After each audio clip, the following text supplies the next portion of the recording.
అందరికీ వందనాలు. ప్రపంచంలో ఉన్న కష్టాలన్నీ నాకే ఉన్నాయనుకునే వారికి, అలా అనుకుని డిప్రెషన్లోకి వెళ్తున్న వారికి ఈ వీడియో ఒక చక్కటి ఉదాహరణ. ఈ వీడియోలో కనిపించే తల్లికి 3 కూతుర్లు, 2 కొడుకులు. సడన్గా అనారోగ్యం వస్తే చిన్నపాటి కార్పొరేట్ హాస్పిటల్కి తీసుకెళ్తే వైద్యులైన వారు అన్ని రకాల టెస్టులు చేసి ఈమెకు 2 కిడ్నీలు ఫెయిల్ అయ్యాయి, ఒక డోనర్ను మాట్లాడుకొని ఆపరేషన్కి సొమ్ము సిద్ధపరచుకోండి అని చెప్తే తల్లిని హాస్పిటల్లోనే ఉంచేశారు.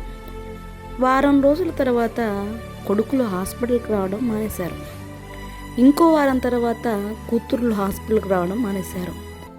ఇంకో వారం తర్వాత బంధువులు కూడా హాస్పిటల్కి రావడం మానేశారు. వారాలు పెరిగే కొద్దీ మనుషులు దూరం అవటం మొదలైంది. కట్ చేస్తే 1 నెల తర్వాత అక్కడ పనిచేసే సిబ్బంది ఈ తల్లిని ఒక పశువులా ఈడ్చుకొచ్చి ఒక బెడ్ మీద పడేస్తే సెక్యూరిటీ వారు ఆ బెడ్ని తీసుకెళ్ళి రోడ్డు మీద పడేశారు. ఆ తల్లి నడవలేక, నిలబడలేక, మాట్లాడలేక నరక యాతన అనుభవించింది.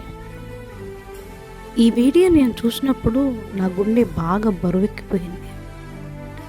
ఈ వీడియో చూస్తున్న నీకు ఒక చిన్న విషయం చెప్పాలనుకుంటున్నా. ఈ వీడియో ద్వారా నువ్వైనా, నేనైనా, మనమైనా నేర్చుకోవాల్సిన విషయం ఏంటంటే, చిన్న చిన్న విషయాలకు కృంగిపోకూడదు. చిన్న చిన్న విషయాలను బట్టి ఎక్కువ లోతుగా ఆలోచించి డిప్రెషన్కి వెళ్ళి ప్రాణాలు తీసేసుకుంటుంటారు చాలామంది. లోకంలోని కష్టాలని నాకే ఉన్నాయి, నా అంత దరిద్రుడు, నా అంత దరిద్రాలు ఎవ్వరు లేరనుకొని ప్రాణాలను అమాంతం తీసేసుకునేవారు మన మధ్యలోనే ఉంటారు.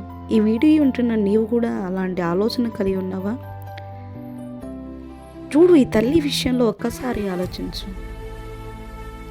ఎంతటి కష్టం ఆమె అనుభవిస్తుంది. తినలేక, త్రాగలేక, మాట్లాడలేక, తన అవస్థ బయటికి చెప్పుకోలేక ఎంత కృంగి ఉంటుంది ఆమె.